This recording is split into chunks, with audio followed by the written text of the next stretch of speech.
ginagawa dito, tol. Ginagawa ni Kuya si Katol, eh. Wala ka nang magagawa doon, tol. Ang pogi nun eh. Anong magagawa mo ron? Anong pogi doon? Puro kumento pa lang pisngi. Magandang gawin dyan, tol. Ilabas mo galit mo. Ilalabas mo, i-post mo. Ilalabas ko talaga. I-post mo siya. Yan. Guhit. Bakit mo ginagawa sa akin siya? Yan. Ganyan gawin mo. Uy, ano to? Basta na ka ba? Nago ko si Jack. Kaya lang. Saka ba? Ito pinapost mo. Hindi ko naman alam na may gusto ko kay Cha eh. Sensya ka na. Pinumis chat niya paro. Ano? Alam niya ito, sabi niya dito niya alam. Sige nga, isabi mo na yung mga sa loob dito, tol. Ilabas mo yung galit sa akin, ha? Sige, parang kita. Ilabas mo. Ang kapal ng mukha akong paano sabihin mo. Kasi kapalang gusto mo pa i-remote pag-karin yun. Yan.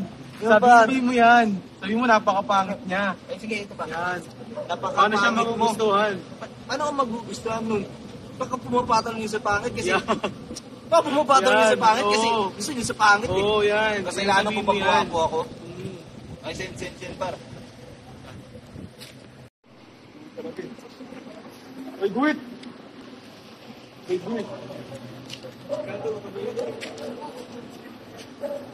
Ginagawa mo sa akin siya? Ang gusto mo gawin sa'yo? Bro, hindi ko naman alam video ko ayun tol eh. Alam malay ko bang gusto mo yun tol?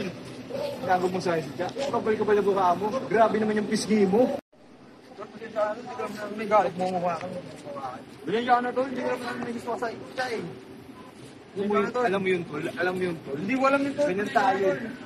Pero tol, alam magtutropa tayo tol eh. Alam mo naman hindi ko aanin siya kung may gusto ka tol eh. Sensya ka na tol.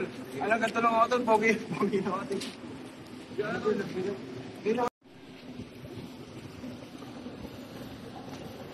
Papakulay ko muna yung sarili ko. Bigyan muna ako sa internet isang linggo. Sumana natin sa ito. Masugod ko eh.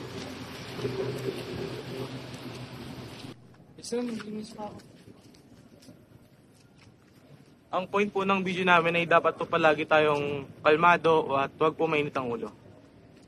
Dapat po lagi po tayong stay informed sa mga nangyayari. At syempre, labaw ka naman magalit sa akin. Ito lang ako, pogi lang ako. Diba? Ayun lang po at kami ang Squaddies!